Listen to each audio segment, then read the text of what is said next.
سورۃ البقرہ آیت نمبر 127 سے۔ اعوذ باللہ من الشیطان الرجیم، بسم اللہ الرحمن الرحیم۔ وَإِذْ يَرْفَعُ إِبْرَاهِيمُ الْقَوَاعِدَ مِنَ الْبَيْتِ وَإِسْمَاعِيلُ،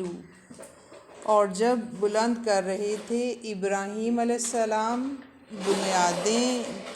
بیت اللہ کی اور اسماعیل علیہ السلام، یعنی حضرت ابراہیم علیہ السلام اور حضرت اسماعیل علیہ السلام دونوں ہی اللہ کے گھر کی بنیادیں بلند کر رہے تھے۔ یرفع رافعین، رفع بلند کرنا یا اوپر اٹھانا۔ یہاں اس لفظ سے بات پتہ چل رہی ہے کہ بنیادیں پہلے سے موجود تھیں۔ یہ دونوں باپ بیٹا بنیادوں کو جو پہلے سے تھی ان کو بلند کر رہے تھے یا اوپر اٹھا رہے تھے۔ تو بنیادیں پہلے کس نے بنائی تھی، اس کی تھوڑی سی ڈیٹیل آپ کو میں آہستہ آہستہ کر کے لکھواؤں گی، آپ لکھتے جائیں تاکہ کچھ مس نہ ہو جائے، ٹھیک ہے؟ ہاں جی، یعنی آپ یوں لکھ سکتے ہیں تعمیر کعبہ، جی لکھ لیں، یوں لکھ لیں تعمیر کعبہ کس کس نے کی، ٹھیک ہے۔ نمبر 1 سب سے پہلے نمبرنگ کے ساتھ لکھ لیں تو ٹھیک رہے گا، حضرت آدم علیہ السلام نے، یعنی اگر انسانوں میں سے دیکھا جائے، اور اگر اس سے بھی پہلے دیکھا جائے تو بعض روایات میں آتا ہے کہ فرشتوں نے سب سے پہلے خانہ کعبہ کو بنایا۔ پھر نمبر 2 پہ حضرت آدم علیہ السلام کے بیٹے شیس علیہ السلام نے، جب طوفان نوح کے بعد عمارت گر گئی تھی، شین اور آگے سا سے،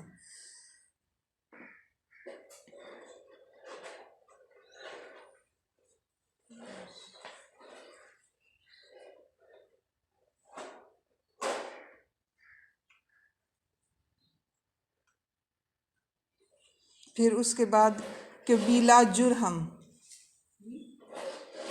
قبیلہ جیم رے اور آگے ہم جیسے لکھتے ہیں نا، جرہم۔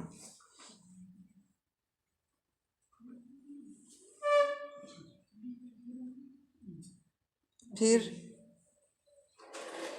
قوم عمالقہ، عین میم الف لام قافقہ، قاف 2 نقطوں والا۔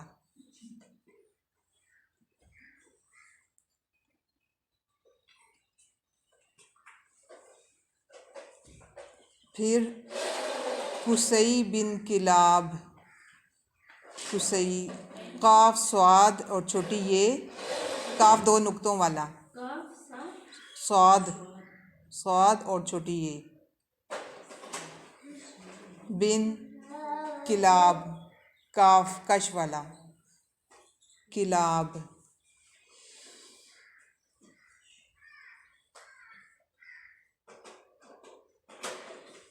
پھر قریش،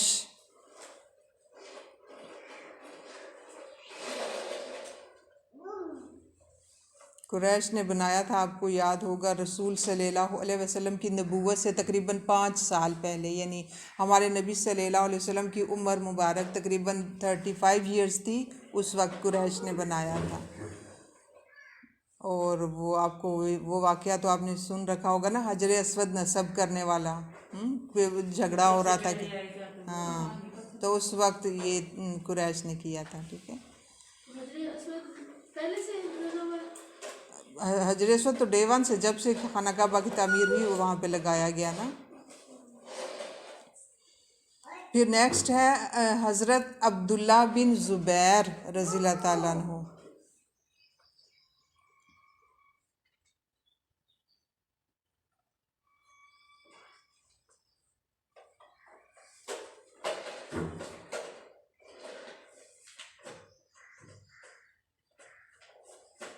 پھر اس کے بعد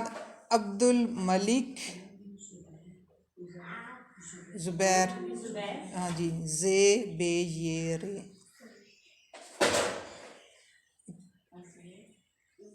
زبیر جی زبیر۔ اس کے بعد عبد الملک بن مروان،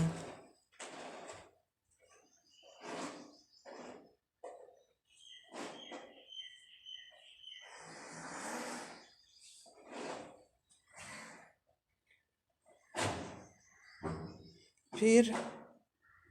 سلطان ممدوح، میم میم دال واو اور ہے، جیم ہے والی ہے، جیم ہا والی جی، حلوے والی جی۔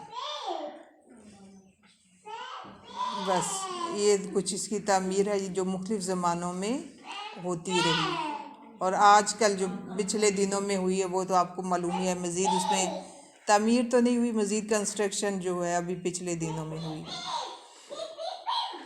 ٹھیک ہے۔ تو جب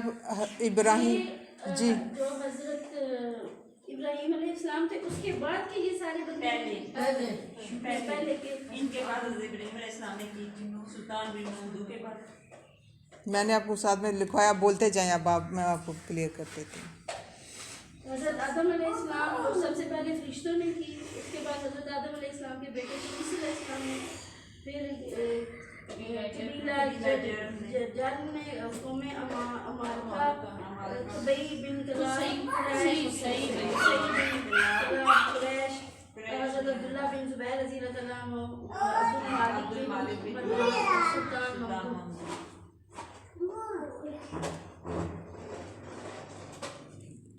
حضرت آدم کے بعد جو ہے نا حضرت ابراہیم علیہ السلام نے، میرا خیال ہے یہ پوائنٹ میں نے مس کر دیا آپ کو، ٹھیک ہے۔ حضرت آدم کے بعد ان کے بیٹے شیس علیہ السلام نے، شیس علیہ السلام کے بعد حضرت ابراہیم علیہ السلام نے۔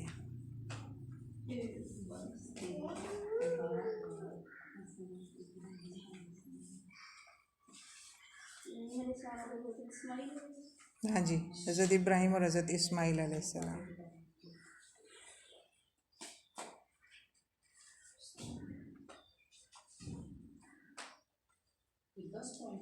جی، اب آ جائیں آیت کی طرف۔ وَإِذْ يَرْفَعُ إِبْرَاهِيمُ الْقَوَاعِدَ مِنَ الْبَيْتِ وَإِسْمَاعِيلُ، اور جب اٹھا رہے تھے ابراہیم علیہ السلام بنیادیں بیت اللہ کی اور اسماعیل علیہ السلام، حضرت ابراہیم علیہ السلام اور ان کے بیٹے حضرت اسماعیل علیہ السلام دونوں باپ بیٹے نے مل کر خانہ کعبہ کی تعمیر کی، جب کہ حضرت آدم علیہ السلام کے بعد جب اگلے پیغمبر آئے حضرت نوح علیہ السلام، ٹھیک ہے، اور حضرت نوح علیہ السلام کے دور میں آپ کو پتہ ہے جب کچھ لوگ اہل ایمان تھے وہ کشتی میں سوار ہو گئے تھے، باقی ساری زمین پر جو ہے وہ پانی آ گیا تھا، ٹھیک ہے۔ تو اس پانی کے بعد سارا کچھ چونکہ ڈوب گیا تھا تو اسی موقع پر خانہ کعبہ بھی جو تعمیر تھا وہ گر گیا تھا، ٹھیک ہے۔ تو بعض روایات میں یوں بھی آتا ہے کہ فرشتوں نے اس کا جو پتھر ہے حجر اسود یہ اٹھا کے اوپر کسی بلند پہاڑی پہ رکھ دیا تھا، اور بعد میں جو ہے حضرت آدم علیہ السلام، حضرت نوح علیہ السلام، حضرت آدم علیہ السلام کے بیٹے شیس علیہ السلام نے اس کو دوبارہ سے تعمیر کیا اور پہاڑ سے اٹھا کے دوبارہ سے اس پتھر کو حجر اسود کو اپنی جگہ پر رکھا، اور پھر حضرت شیس علیہ السلام کی یعنی یہ بیچ میں کئی سال گزر گئے نا، تو کافی عرصے کے بعد پھر حضرت ابراہیم علیہ السلام اور حضرت اسماعیل علیہ السلام، اور آپ کو معلوم ہے ابھی پچھلی آیات میں ہم پڑھ چکے کہ جب یہ آئے اور اپنی بیوی کو اور چھوٹے سے بچے کو، بالکل نومولود بچے کو چھوڑ کے چلے گئے تھے، تو اس وقت یہاں پہ کچھ بھی نہیں تھا، صرف بنیادیں تھیں نا کسی بھی گھر کی، جیسے صرف بنیادیں، اوپر کی بلڈنگ نہیں تھی۔ تو پھر اللہ تعالیٰ نے حضرت ابراہیم علیہ السلام کو حکم دیا، اور یہ ان کی ذبح کے واقعہ کے بعد کی بات ہے، بیٹا جب بڑا جوان ہو چکا تو پھر حکم دیا کہ اب جو ہے اس گھر کو دوبارہ سے تعمیر کرو۔ تو پھر ان دونوں باپ بیٹا نے کھڑے ہو کے، اور حضرت ابراہیم علیہ السلام کھڑے ہوتے تھے اسی اس پتھر پر جسے مقام ابراہیم کہا جاتا ہے، اور بیٹا جو ہے وہ پتھر اٹھا اٹھا کے ڈھو کے لا رہا تھا، پہاڑوں سے کاٹ کاٹ کے پتھر لا رہا تھا اور تعمیر کر رہا تھا۔ اور پھر ہوتے ہوتے جب ہمارے رسول صلی اللہ علیہ وسلم تقریباً 35 سال کے تھے، اور تو اس وقت جو ہے وہ دوبارہ، اور اس وقت بھی کیا واقعہ پیش آیا تھا کہ ایک عورت کہا جاتا ہے کہ وہ کچھ آئی اور ایک بخور نام کی کوئی بوٹی ہوتی ہے نا، اس کو جلا کے خانہ کعبہ کو دھونی دے رہی تھی، اس کے پردے کو اپنی کسی منت وغیرہ کو پورا کرنے کی وجہ سے۔ تو وہ دھونی دینے کے دوران نا اس کے جو کپڑا تھا غلاف کعبہ تھا، تو اس کو آگ لگ گئی۔ تو آگ اتنی زیادہ لگی کہ جس سے بلڈنگ کا کچھ حصہ جل گیا اور گر گیا، کچھ دیواریں باقی رہیں، کچھ حصہ گر گیا۔ تو اب ان لوگوں نے سوچا کہ ہم خانہ کعبہ کو دوبارہ سے تعمیر کر دیں۔ تو کچھ لوگوں نے مشورہ دیا کہ دیکھو تعمیر کرنا ہے تو پوری عمارت کو گرا کے اچھے سے تعمیر کرو، کیونکہ جل گئی ہے، جلی ہوئی عمارت زیادہ دیر قائم نہیں رہ سکے گی۔ لیکن یہ لوگ ڈر رہے تھے کیونکہ یہ دیکھ چکے تھے واقعہ، اور اگر آپ یہ گرانے کے بھی واقعات دیکھیں، خانہ کعبہ کو مختلف وقتوں میں مختلف لوگوں نے گرانے کی بھی کوشش کی۔ تو ابھی اس دور میں جس نے گرایا تھا، یا ابتداء میں جس نے سب سے پہلے گرایا تھا، وہ اصحاب الفیل تھے نا، ابراہ کا لشکر۔ ابراہ نے ہاتھیوں کے ساتھ آیا تھا یمن میں، اس نے اس گھر کے مقابلے میں یمن میں ایک گھر تعمیر کیا تھا، اور وجہ یہ تھی کہ اس کا خیال یہ تھا کہ یہاں پہ چونکہ لوگ عبادت کے لیے آتے ہیں دور دراز کے علاقوں سے، تو صرف عبادت کے لیے نہیں آتے تھے نا، ساتھ میں وہ اپنی تجارت بھی کرتے تھے۔ جو جس علاقے سے آتا تھا اپنا مال تجارت بھی ساتھ لے کے آتا تھا، سامان بیچتا بھی تھا، یہاں کے لوگوں سے جو چیز ہوتی تھی وہ خرید کے لے جاتے تھے۔ تو جس کی وجہ سے اس وقت سے لے کے آج بھی دیکھیں نا، وہاں کی بزنس جو ہے، وہ تجارت جو ہے عروج پہ ہمیشہ رہتی ہے نا، کیونکہ ہمیشہ 150 سے زائد ممالک کے لوگ وہاں پہ آتے رہتے ہیں، تو خرید و فروخت کا سلسلہ ہمیشہ جاری رہتا ہے۔ تو جس کی وجہ سے ان کی بزنس جو ہے وہ خوب ترقی پا رہی تھی۔ تو اس نے کہا کہ اس کے مقابلے میں اپنے علاقے میں ایک گھر بنا لوں تاکہ میرے علاقے میں لوگ آیا کریں، وہاں تجارت کو فروغ ملے اور ہمارا علاقہ ترقی پائے۔ اس کی ایک لمبی ڈیٹیل ہے، اور یہاں کے لوگوں میں سے کوئی ایک بندہ گیا اور اس نے جا کے نا وہاں پہ باتھ روم کر دیا اس کے گھر کے اندر۔ تو اس کو پھر پتہ چلا کہ یہ یہاں کے عرب کا بندہ ہے، تو پھر اس نے کہا کہ میں جب تک اس گھر کو گراؤں گا نہیں نا، تو لوگ میرے گھر کی آ کے عبادت نہیں کریں گے۔ تو وہ اپنے علاقے سے پھر ہاتھی اور ایک بڑی فوج لے کے آیا ابراہ۔ تو جب آیا تو یہاں کے مکہ کے لوگوں پہ بڑی دہشت پھیل گئی کہ ایک یمن کا بڑا بادشاہ جو ہے وہ آ رہا ہے، اور فوج اپنی اتنی زیادہ لے کے آ رہا ہے، اور ہاتھی بھی ان لوگوں نے پہلے کبھی نہیں دیکھا تھا۔ ہاتھی کو دیکھ کر بھی یہ لوگ بڑے گھبرا گئے کہ پتہ نہیں یہ کیا چیز لے کے آ رہا ہے۔ تو اتنے ڈر گئے نا یہ لوگ مکہ والے کہ یہ چھپ کے نا اپنے گھر بار کو چھوڑ کے نا پہاڑیوں میں جا کے چھپ گئے کہ گراتا ہے تو گرائے، اب ہم اپنی جانیں تو بچائیں نا۔ تو اس دوران میں نا ابراہ کو ظاہر ہے اپنے ساتھ بہت سارا کھانا پینا بھی لے کے آیا ہوا تھا، لیکن کھانا پینا اس کا کتنی دیر چلتا، اس کا کھانا پینا ختم ہو گیا نا یہاں قریب پہنچ کے۔ تو اس نے ان لوگوں کے جانوروں کو پکڑ لیا تاکہ ہم ان کو ذبح کر کے تو کھا سکیں۔ تو اسی میں ہمارے نبی صلی اللہ علیہ وسلم کے دادا عبد المطلب کے جانوروں کو بھی اس نے پکڑ لیا نا ابراہ کے لشکر والوں نے۔ تو جب ان کو پتہ چلا کہ میرے جانوروں کو بھی اس نے پکڑ لیا ہے، تو نبی صلی اللہ علیہ وسلم کے دادا عبد المطلب گئے ابراہ کے پاس نا، جہاں پہ اس نے پڑاؤ کیا ہوا تھا ابھی مکہ سے، یعنی تھوڑی دور فاصلے پہ۔ تو جا کے کہا کہ تم نے میرے بھی جانور پکڑ لیے ہیں، اور ہمارے نبی صلی اللہ علیہ وسلم کے دادا آپ جانتے ہیں نا سردار تھے اس علاقے کے، وہی اس خانہ کعبہ کے متولی بھی تھے۔ تو انہوں نے جا کے کہا کہ میرے جانور چھوڑ دو نا، میں تم سے اپنے جانور واپس لینے کے لیے آیا ہوں۔ تو ابراہ بڑا حیران ہوا کہ میں ان کی اللہ کے گھر کو گرانے کے لیے آیا ہوں، تو اس کا خیال یہ تھا نا کہ اس کی سفارش کرنے آئے ہوں گے، یہ سردار ہیں زہر اس علاقے کے، تو کہ اللہ کے گھر کو نہ گراؤ، یہ ہماری عبادت کا مرکز ہے۔ تو وہ بڑا حیران ہوا، کہنے لگا میرا تو خیال تھا کہ آپ مجھ سے اس بات کی ریکویسٹ کریں گے کہ اس گھر کو نہ گراؤ، آپ اپنے جانوروں کا آ کے رونے لگے۔ تو نبی صلی اللہ علیہ وسلم کے دادا نے کہا کہ ان جانوروں کا مالک میں ہوں نا، مجھے ان کی فکر ہے، میں تو انہی کو لے کے جاؤں گا، اور یہ گھر جس کا ہے وہ جانے اور اس کا گھر جانے، اس کی حفاظت وہ خود کر لے گا۔ تو یہ سن کر بھی ابرا کے دل میں تھوڑا ڈر تو پیدا ہو گیا، لیکن بس سنا اور ڈر پیدا ہوا اور ختم ہو گیا۔ تو پھر جب اس نے حملہ کیا اور قریب جوں ہوتا گیا، تو اللہ تعالیٰ کے حکم سے پھر وہ پرندوں کا جھنڈ آگے، کیا ہے سورۃ الفیل میں نا، ابابیل آگے، اور جن کے منہ کے اندر چھوٹی چھوٹی پتھر کی کنکریاں تھیں، اور چھوٹے چھوٹے پتھر کی کنکریوں سے قرآن پاک میں آتا ہے کہ وہ پتھر نشان زدہ تھے کہ کس کو یہ پتھر لگنا ہے، اور پتھر وہ بلٹ کی طرح لگا، سوچے نا چڑیا سے بھی چھوٹا پرندہ، تو اس کے منہ میں کتنا کنکر آئے گا، تو وہ جس کو لگتا تھا وہ بندے وہیں پہ میلٹ ہو جاتے تھے، اور فوراً یعنی جو ہے وہ نیچے، جیسے قرآن پاک میں یہ ہے نا کہ وہ کیسے ہو گئے، جیسے کھایا ہوا بھس، ہاں، تو جیسے ابھی گندم کا موسم ہے آپ جانتے ہیں نا بھس، یہ جو ہو جاتا ہے اس کا،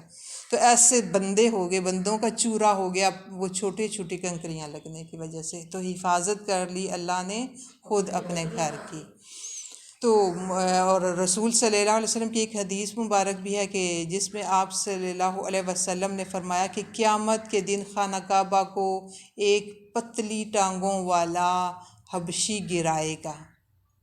اور آپ صلی اللہ علیہ وسلم نے یہ حدیث بولتے ہوئے ساتھ ہی فرمایا کہ گویا کہ میں اسے اپنی آنکھوں سے دیکھ رہا ہوں کہ وہ ایک ایک پتھر کو الگ کر رہا ہے، خانہ کعبہ کو گرا رہا ہے۔ تو یہ بات یاد رکھیں کہ اللہ تعالیٰ نے اپنے گھر کی حفاظت کی، وہ زندگی میں ایک ہی دفعہ ہوا، یہ نہیں ہوگا کہ جب، اور اس کو مختلف مواقع پہ مختلف لوگوں نے گرایا، ابھی ہم اس کی ڈیٹیل میں جا نہیں رہے ورنہ میں وہ بھی آپ کو ساری لکھوا دیتی۔ تو اور گرایا، اور خانہ کعبہ کو نقصان بھی ہو گیا، یعنی گرا، اور پھر اسی وجہ سے تو مختلف لوگوں نے یہ جو تعمیر ہم نے پڑھی نا، مختلف جو تعمیر ہوتی رہی اس کے پیچھے ریزنز تھی کہ مختلف لوگوں نے اس کو گرایا، اور قیامت کے قریب بھی گرایا جائے گا، اور یہ عمارت گرے گی، جس سے ہمیں یہ پتہ چلتا ہے کہ ایک ہی دفعہ اللہ تعالیٰ نے اس گھر کی حفاظت کی، اللہ تعالیٰ نے اس گھر کی حفاظت ایک دفعہ کی۔ قرآن پاک کی حفاظت کا ذمہ اللہ تعالیٰ نے قیامت تک کے لیے لیا ہوا ہے، اس میں رد و بدل نہیں ہوگا، خانہ کعبہ کو گرایا جاتا رہے گا اور اس کی تعمیر بھی ہوتی رہے گی۔ جیسے ہمارے ہاں کے مثلا بڑے بڑے بزرگ دعوے کرتے ہیں نا کہ یا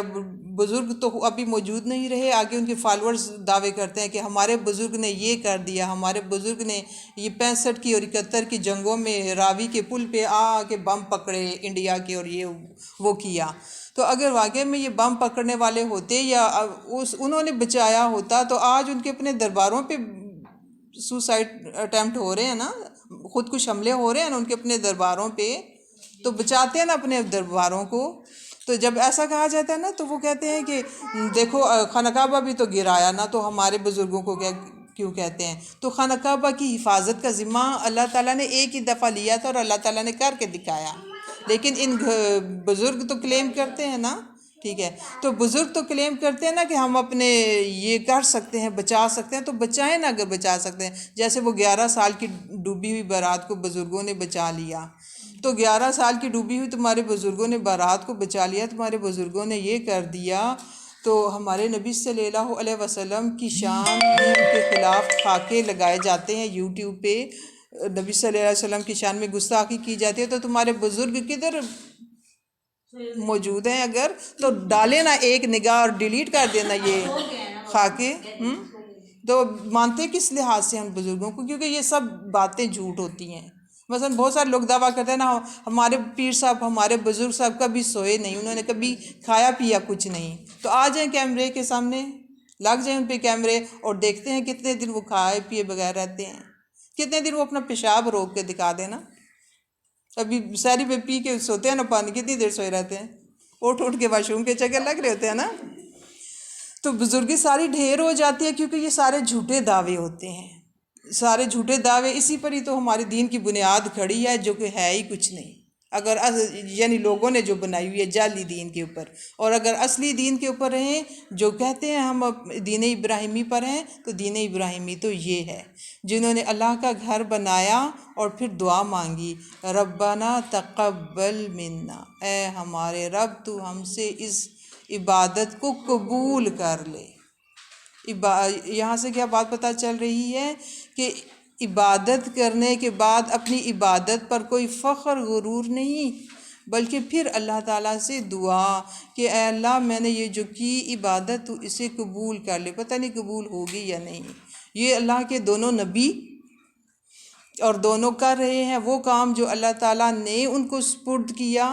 اللہ ہی کے حکم سے اللہ کا گھر بنا رہے تھے نا، اور بنا بھی پیور خالص نیت کے ساتھ رہے ہیں، کیونکہ وہ اس جگہ پہ بنا رہے ہیں جہاں کوئی ان کو